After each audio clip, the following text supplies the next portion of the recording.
It's Webber's Wednesday, so time to look at North Devon's housing market with Malcolm Prescott, Managing Director of Webber's. Good morning.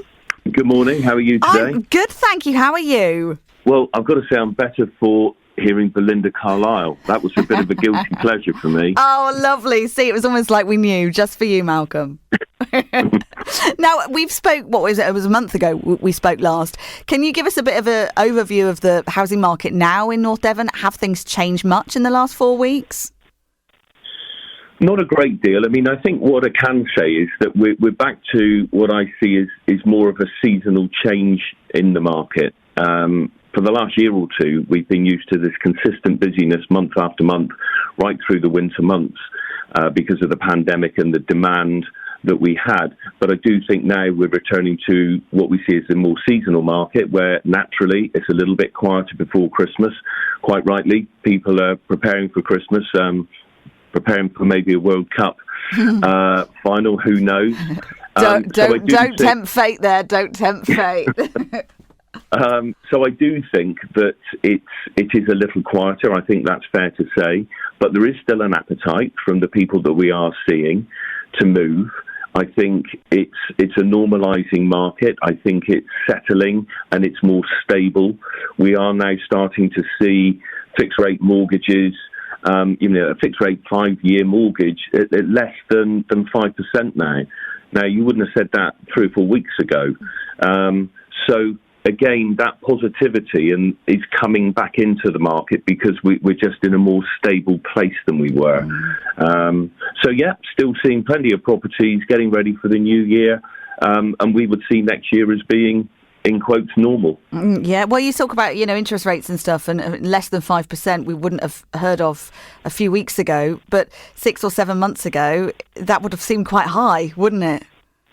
You're right. I think that's a fair comment. But I suppose the reality is, and I guess it's easy for me to say being involved in the profession, but I think we all of us felt that we couldn't continue with those exceptionally low, historically low rates forever. And the reality is this 5% or thereabouts is still, in real terms, low. And I think that what we'll see during the year is that buyers and sellers will become used to that as the new norm. So when you talk about, this time of year being quite a quiet time anyway, is Christmas a good time to put our houses on the market, or should we wait until January? No, and there is a very good reason for that, and it is a change in the market. If I go back many years ago, when I was in the profession some years ago, to be truthful, we would normally say to people, look, the best thing to do is get the property ready for the market, then we'll launch it in the new year. But there is a change, and that change has come about because of the national portals. And what we're now seeing, year in, year out, is that Boxing Day is the busiest year to search for property in the whole of the year. Last year and the year before that was exactly the same for On the Market, Rightmove. All of the national portals were saying the same, that it's a very, very busy day.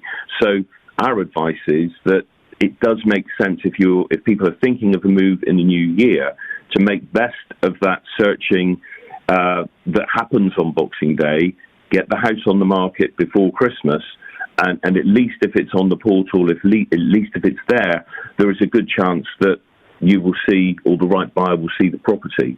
Well, that's incredible information to know. So Boxing Day is the busy day for people to be looking for houses. I suppose once we're, full of turkey and we're sat there in our PJs on Boxing Day and we're thinking, oh, right, That's it, new year, new start, let's move. Exactly that. And I guess it's similar with people booking holidays. Yeah. It sort of works the same way with the housing market. And also people have a brand new device probably in their hands that they want to try. Lots of people, and that's a reality of the market for us. Last year for Rightmove was their busiest record year for property searching. It'll be interesting to see what happens on this Boxing Day, but it's right for us to tell our clients that their property should be seen on these portals at this time of year. Okay, and we often talk about your crystal ball mentality, and I know you don't like it when I ask you to predict things and stuff, but what do you think for 2023? Do you think things will settle down? Yes, I do. I think that levels of transactions will fall at somewhere around 1 million over the year, and that's down from 1.3 million in the last year or two. So yes, there will be fewer transactions, but we never expected that busyness to fold over into 2023. I think that interest rates will settle somewhere around 5% as the new normal. I really see that as happening. In terms of house prices, there's an awful lot of noise in the press about house prices and big price falls and the like. We tend to listen to a gentleman called Roger Martin Fagg, who is a behavioural economist. And as recently as yesterday, I was looking at his December report, and he is still predicting that they don't see any more than a modest price correction of somewhere around 5 to 7%. So I think, yes, there may well be a bit of a price correction, but I think we need to remember that if one is selling at 5% less and buying at 5% less, then it's the differential that's important to think about.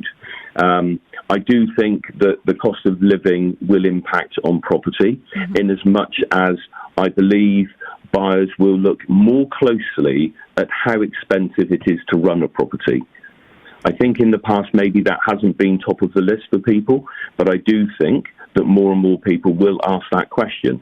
How much does it cost to run this property? How green is it? How well insulated is it? So I think as a tip for home sellers, I would certainly say that looking at those sorts of measures will become more and more important as we go into the future. So our electricity, our heating, things like that. So before we put them on the market, make sure that we've got the best that we can to make it look more attractive. To make it look more attractive, and as I say, to really think about, how good is my property at retaining heat? Literally, I think all of those things will become more and more important. I think it is still worth mentioning that people are also, as a hangover from the pandemic, 1 in 4 people say that it has impacted on the distance that they will think of moving, because there are still people that will and want to work from home.